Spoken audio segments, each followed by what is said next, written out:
Mais um dia, mais uma reflexão de caminhar na graça. Bem-vindos a mais esta reflexão.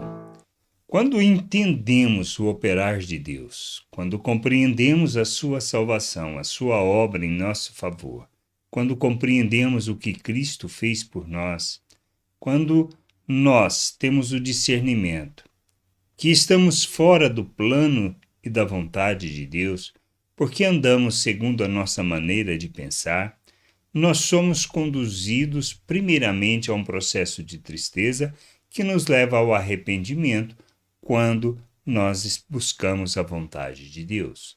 Paulo fala algo muito especial, e acerca disso nós precisamos entender, pois não se trata de sentirmos culpados no sentido de não vermos solução, mas temos em Deus o caminho que nos conduz à verdadeira vida. Diz assim lá em 2 Coríntios 7:10.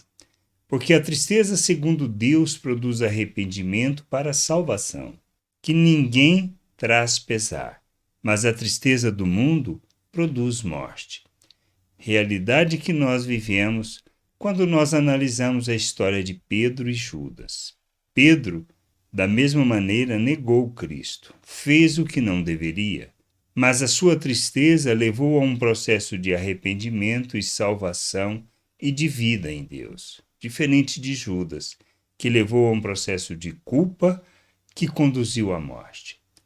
Quando nós entendemos, ou seja, quando nós compreendemos que o que Deus fez por nós foi para que nós pudéssemos ter vida, para que pudéssemos ser reconciliados. Ele morreu naquela cruz para o nosso perdão, para o perdão de nossos pecados, por termos escolhido viver uma vida fora da sua vontade, sem entendimento, sem discernimento. A questão do pecado não é relacionado ao quanto nós fomos assassinos ou o quanto nós roubamos. Não é isso.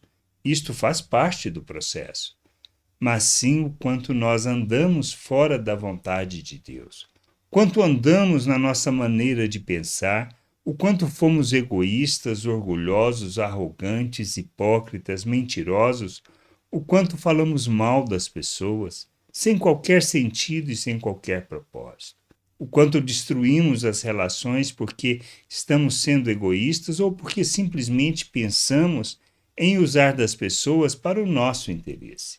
Isso não tem nada a ver com Deus. Isso não tem nada a ver com a vontade de Deus para as nossas vidas. Temos que entender isso.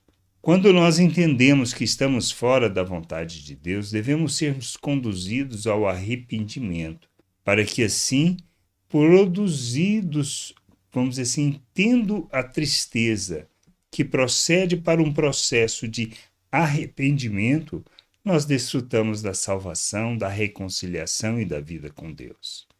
Somos conduzidos a este processo. Quando nós nos afastamos de Deus, isso nos levará à culpa e, consequentemente, à morte e ao distanciamento daquilo que seja o propósito e o querer de Deus para as nossas vidas. Errarmos, nós erramos. Pecar, nós pecamos. Mas a questão é o que nós fazemos com isso. Quando nós nos entristecemos com os nossos atos, nós devemos ser conduzidos ao arrependimento, para que assim a gente desfrute da vida de Deus. Pois Cristo morreu pelos nossos pecados, e nós recebemos o perdão por causa do que Ele fez. E Ele ressuscitou pelo poder de Deus para que nós pudéssemos ser justificados, e assim colocados na presença de Deus, santos, inculpáveis e irrepreensíveis.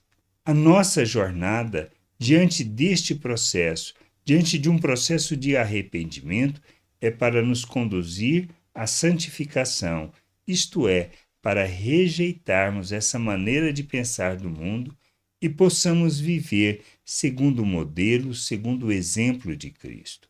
Viver segundo o modelo de Cristo. Vivendo segundo os valores eternos do reino de Deus, expressando as virtudes de Deus, manifestando a graça, manifestando o seu amor, a misericórdia, e não uma maneira de pensar do mundo sendo extremamente arrogantes, hipócritas, mentirosos, que nos afasta de todo o plano e todo o propósito de Deus e deixamos de ser o ser humano que Ele planejou. Ele nos chama para sermos segundo o modelo de Cristo, de vivermos neste mundo, glorificando o seu nome, expressando a sua glória, revelando a sua natureza.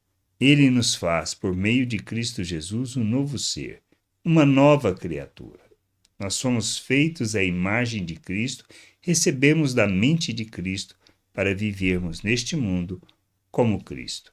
Que a gente possa entender e buscar o conhecimento de nosso Deus para andarmos na sua vontade. Onde? Por meio das Escrituras, que iluminam o nosso entendimento e nos conduz nessa jornada de conhecimento, de entendimento e de compreensão da vontade de Deus para as nossas vidas. Graça e paz sobre a tua vida.